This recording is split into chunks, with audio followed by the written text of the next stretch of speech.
Siku ile ile Adamu na Hawa walipotenda dhambi, Mungu alitangaza baadhi ya matokeo ya dhambi yenye athari nyingi. Akamwambia mwanamke, kwa utungu utazaa watoto, na tamaa yako itakuwa kwa mumeo, naye atakutawala. Kabla ya dhambi kuingia kwenye tukio, Hawa alifurahia upendo na uangalizi wa mumewe usio na choyo, lakini sasa asili zao zilizoathiriwa na dhambi zimeleta machafuko na uchungu kwenye furaha ya ndoa. Akamwambia Adamu, ardhi imelaaniwa kwa ajili yako, kwa uchungu utakula mazao yake siku zote za maisha yako. Michongoma na miiba itakuzalia.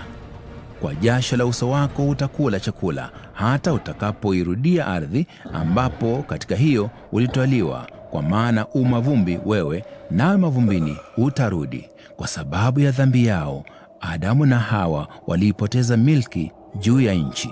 Sasa ulimwengu wao ukajumuisha miiba, uchungu, huzuni, magonjwa na kifo. Baadhi yetu tumelizoea sana balaa hili, hata tunalikubali kama jambo la kawaida.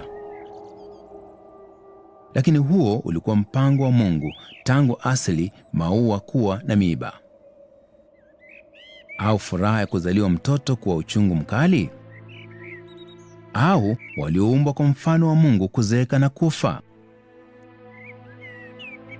La, Mungu hakuusanifu uumbaji wa asili upigane wenyewe. Dhambi ya mwanadamu ndiyo iliyosababisha dunia kuwa chini ya laana ya Mungu.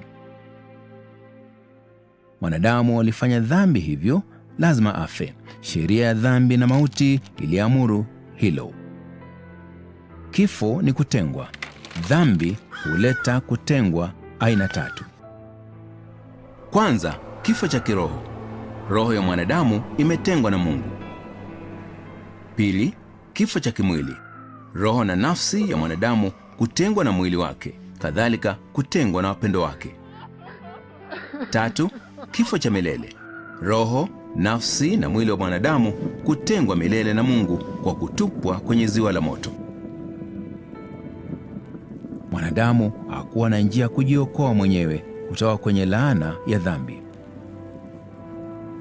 Lilikuweko tumaini lolote?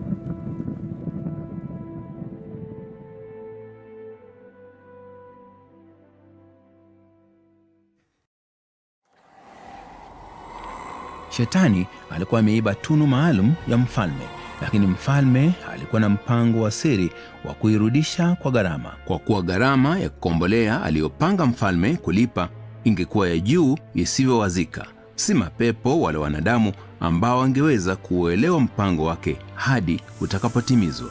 Siku ile ile Shetani aliwatekea nyara wanadamu. Mungu alimwambia nyoka, kwa sababu umefanya hayo, umelaaniwa wewe kuliko wanyama wote na kuliko hayawani wote walioko mwituni. Kwa tumbo utakwenda na mavumbi utakula